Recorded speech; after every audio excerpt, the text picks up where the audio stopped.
Hey, what is up guys? Broken FPS here, and today I'm going to be teaching you how to set up custom commands through Touch Portal to remote access your OBS Studio through your smartphone. This process is going to be pretty simple, but we're going to go ahead and pull up the websites real fast, and I'm going to go ahead and take you to the OBS WebSocket page. You can find the link in the description, and all you're going to do is scroll down, and I recommend downloading the 501 Windows installer.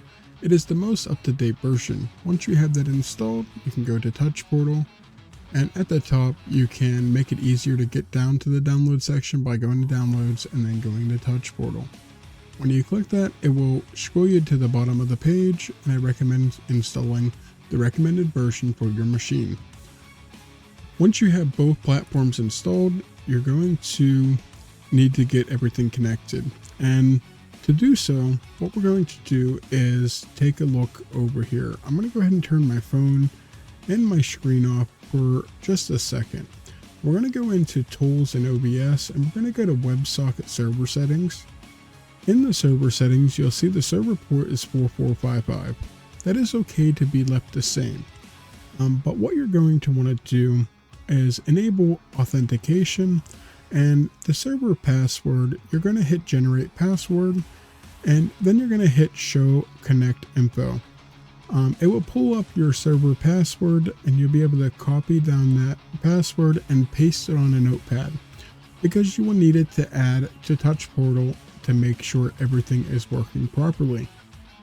So from there, what you're going to do is go ahead and hit apply, and I'm not going to do that because I already have mine set up.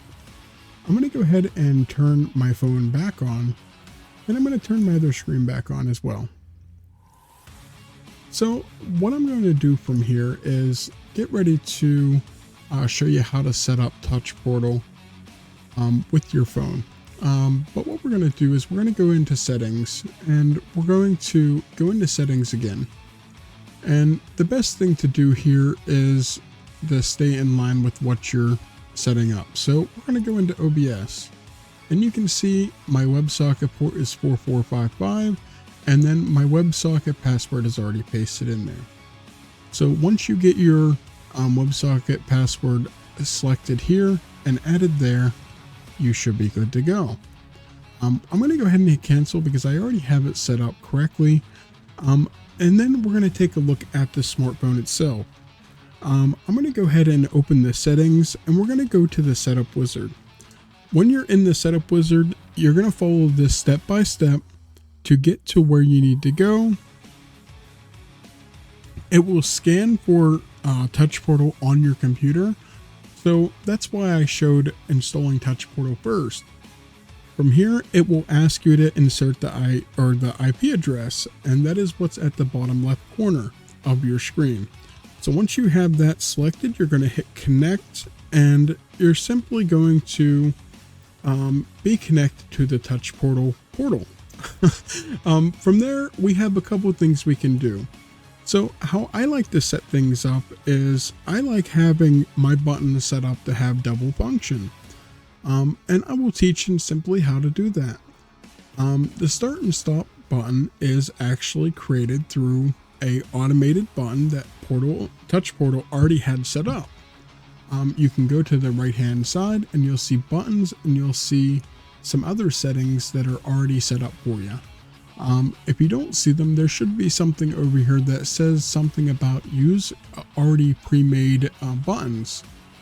But what you can do here, if you look, it says start recording toggle. I use that to make a pause and unpause function for this, and I will show you how to do that. But coming into the start and stop recording button, what it allows you to do is set up if and else statements to allow your button to do multiple functionalities. You can have this go on multiple levels. I mean, it goes pretty deep if you know basic coding. However, the start and stop function works pretty well. On event, this section here is what will change certain event types for your button. When OBS recording is stopped, it will display a different screen or different text. This button is already set up and already ready to use. In fact, I used it to start the recording on this video.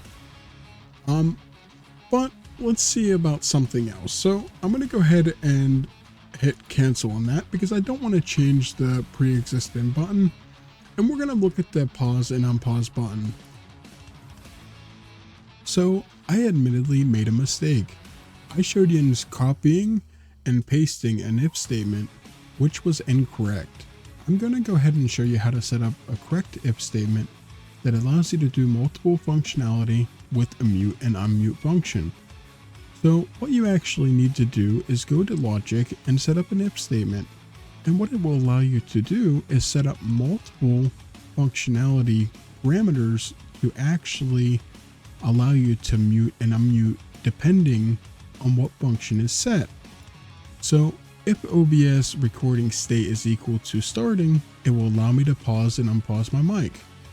And when it's started, paused, resumed, stopped, and stopping, it will also allow me to mute and unmute my mic. So it doesn't matter what is going on, I can still unmute and mute the mic. But what we can do here is I'm going to go ahead and delete this so it doesn't pop up anymore.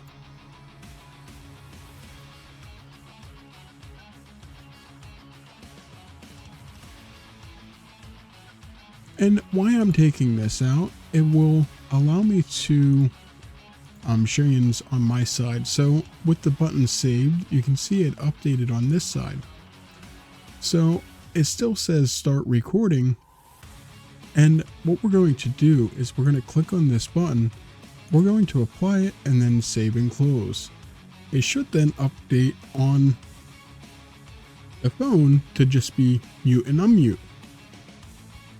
With that done, what we can do now is go ahead and set an icon for this. So I'm going to go ahead and click on this. And I'm going to go into the icon tab.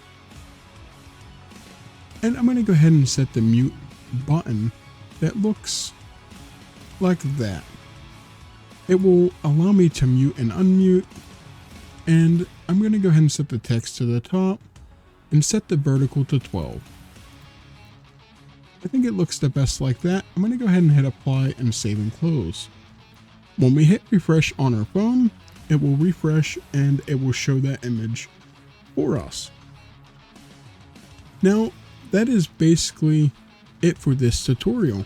I'd like to see how to set up the live scenes and to be able to switch from multiple scenes and one button. I will be putting out another video relatively soon. So in the meantime, consider leaving a sub to the channel and liking the video. It would definitely help us out and let other people see this video.